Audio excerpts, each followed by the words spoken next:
Hi, in this lecture we will solve an example in order to see how to properly apply the beam formula for design purposes.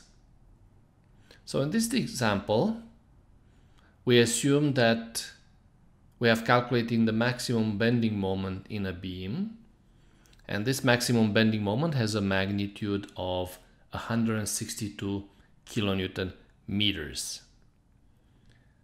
We are asked to select a suitable wide flange section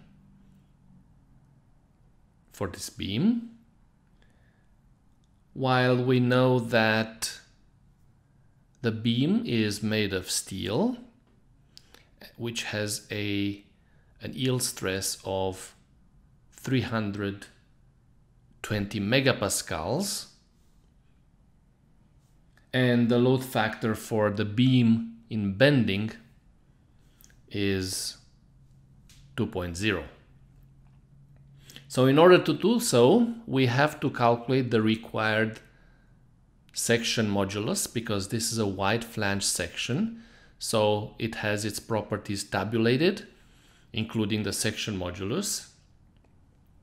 And we will use the one about the x-axis, because we want to use the beam more efficiently. And as you know, the x-axis is always the strong axis. It is the axis that provides more strength in bending. So therefore, our beam will indeed be used efficiently. So we have to ensure that the beam is bent about the x-axis. So therefore, the required section modulus will be greater or equal to the maximum moment times the load factor divided by the yield stress. And if we calculate this, we will get a value of 1012.5 times 10 to the power of 3 millimeters to the cube. So therefore, we have to go to the table now, to the wide flange section table, and select an appropriate beam from that table. So let's do so. Let's have a look at the wide flange section table and see which sections would have a section modulus about the x-axis that is just higher than the required one. Now this is the table. Unfortunately, we cannot see the headers, but I will indicate you which are the columns that we have to look at. And again, the value that we're looking for is 1012.5 times 10 to the power of 3 millimeters to the cube. Now the values in the column for S are given in terms of 10 to the power of 3 millimeters to the cube. So all we have to look for are values that are slightly larger than 1012.5. So this is the column where we need to look at. And one beam, for example, would be W406 by 60 with a value of the section modulus for the x-axis of 1060. Of course, times 10 to the power of 3 millimeters cubed. Then we see that W356 by 64 has a value of 1025 for the section modulus. Another beam, maybe W305 by 74, has a value of 1060. And finally, another beam, W254 by 89, has a value of the section modulus about the x-axis of 1095 times 10 to the power 3 millimeters to the cube. Now all these beams, they have different depths. As you can see, the exact depths are here in the third column: 407, 347, 310, and 260 millimeters deep. So having said that, we need to now select one of these sections.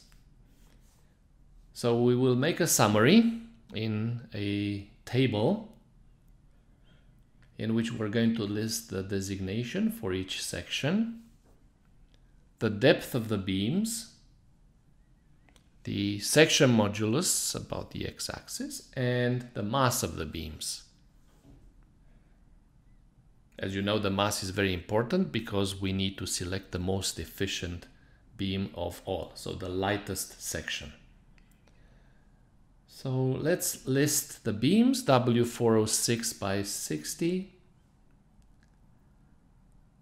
This one has a depth of 407 millimeters. Section modulus 1060, a mass of 60, equal to the second number from its designation.